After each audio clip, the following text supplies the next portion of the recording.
আনন্দ দিবে না।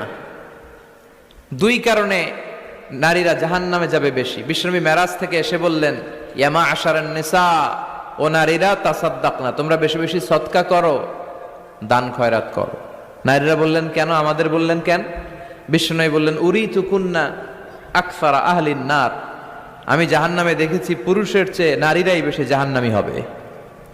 কি কারণে? দুইটা কারণ। তাকফুরনাল আশিরা, সবাই না, অধিকাংশ নারীরাই স্বামীর অস্বীকৃতি করে।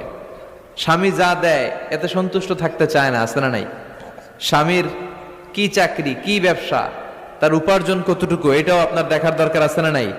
এখানেই তো আপনার সবরের বিষয়। জান্নাত তেমনি এমনি আসবে না বোন, আপনাকে সবর করতে হবে। স্বামীর নাশুকরি করবেন না। পাশের বাড়ির ভাবিরা তো এত মোটা নেকলেস কিনা দিছে, তুমি দাও না কেন? এদের ঘরে তো দামি সোফা সেট, আমার ঘরে নাই কেন? এদের তো এইটা করে, এদের তো এইটা দিছে।